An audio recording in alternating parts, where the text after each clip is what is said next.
Ang pang-araw-araw na mga handog. Ika-28 kabanata. Sinabi ng Panginoon kay Moises, sabihin mo sa mga Israelita na kailangan silang maghandog sa akin ng mga handog sa pamamagitan ng apoy sa nakatakdang panahon. Ang mga handog na ito ay ang pagkain ko, at ang mabangong samyo nito ay makalulugod sa akin. Kaya sabihin mo ito sa mga Israelita. Ito ang mga handog sa pamamagitan ng apoy na inyong iaalay sa Panginoon araw-araw. 2 tupa na 1 taong gulang at walang kapintasan. Ang isang handog ay sa umaga at isa sa hapon, kasama ng handog bilang pagpaparangal sa Panginoon na 2 kilo ng magandang klaseng harina na hinaluan ng 1 litrong langis ng olibo. Ito ang pang-araw-araw na handog na inyong susunugin, na iniutos noon ng Panginoon sa inyo sa bundok ng Sinai. Ang mabangong samyo ng handog na ito sa pamamagitan ng apoy ay makalulugod sa Panginoon. Ang handog na inumin na isasama sa bawat tupa ay 1 litrong alak, at ibubuhos ito sa banal na lugar para sa Panginoon. Ito rin ang gagawin ninyo sa 2 tupa na ihahandog ninyo sa hapon. Samahan din ninyo ito ng 1 handog bilang pagpaparangal sa Panginoon at handog na inumin.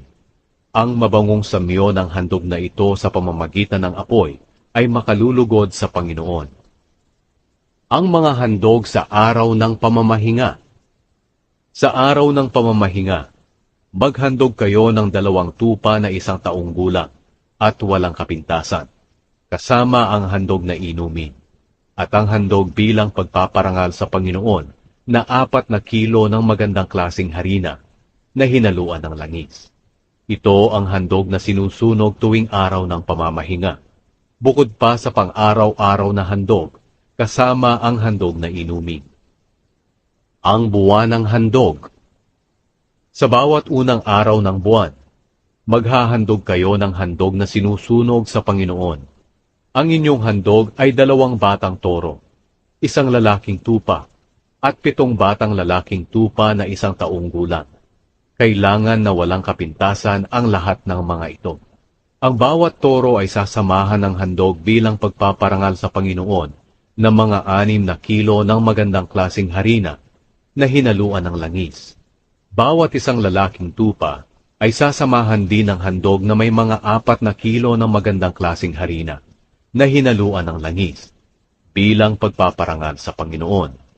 At ang batang lalaking tupa ay sasamahan ng handog na 2 kilo ng magandang klaseng harina na hinaluan ng langis bilang pagpaparangal sa Panginoon. Ito'y mga handog na sinusunog. Ang mabangong samyo nito ay makalulugod sa Panginoon. Ang bawat toro ay sasamahan ng handog na inumin na 2 litrong katas ng ubas. At ang bawat batang tupa ay sasamahan ng mga 1 litrong alak. Ito ang buwan ng handog na sinusunog na inyong gagawin sa bawat simula ng buwan sa buong taon. Maghandog pa kayo sa Panginoon ng 1 lalaking kambing bilang handog sa paglilinis. Gawin ninyo ito bukod pa sa pang-araw-araw na handog na sinusunog at sa mga handog na inumin. Ang pista ng paglampas ng anghel. Ipagdiwang ninyo ang pista ng paglampas ng anghel sa 14 na araw ng unang buwan. Bukas magsisimula ang 7 araw na pista. At sa loob ng 7 araw, huwag kayong kakain ng tinapay na may pampaalsa. Sa unang araw ng pista, huwag kayong magtatrabaho. Sa halip magtipon kayo para sumamba sa Panginoon. Maghandog kayo sa Panginoon ng handog na sinusunog na 2 batang toro, 1 lalaking tupa, at 7 batang lalaking tupa na 1 taong gulang. Kailangan na walang kapintasan ang lahat ng mga ito. At sa paghahandog ninyo nito, samahan ninyo ito ng magandang klaseng harina na hinaluan ng langis. 6 na kilo sa bawat toro. 4 na kilo sa lalaking tupa, at 2 kilo sa bawat batang tupa. Maghandog din kayo ng 1 lalaking kambing, bilang handog sa paglilinis, para mapatawad ang inyong mga kasalanan. Ialay ninyo ang mga handog na ito, bukod pa sa inyong pang-araw-araw na handog na sinusunog, tuwing umaga. Sa ganitong paraan ninyo ialay itong mga handog sa pamamagitan ng apoy bilang pagkain para sa Panginoon. Gawin ninyo ito bawat araw sa loob ng 7 araw. Ang mabangong samyo ng mga handog na ito ay makalulugod sa Panginoon.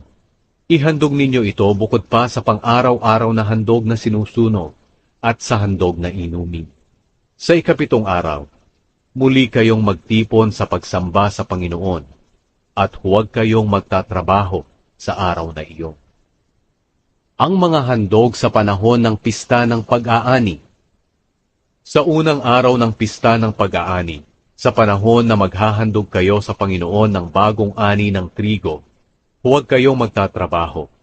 Sa halip magtipon kayo bilang pagsamba sa Panginoon. Maghandog kayo ng handog na sinusunog, 2 batang toro, 1 lalaking tupa, at 7 batang lalaking tupa na 1 taong gulang. Ang mabangong samyo ng handog na ito'y makalulugod sa Panginoon. At sa paghahandog ninyo nito, samahan ninyo ito ng magandang klaseng harina na hinaluan ng langis.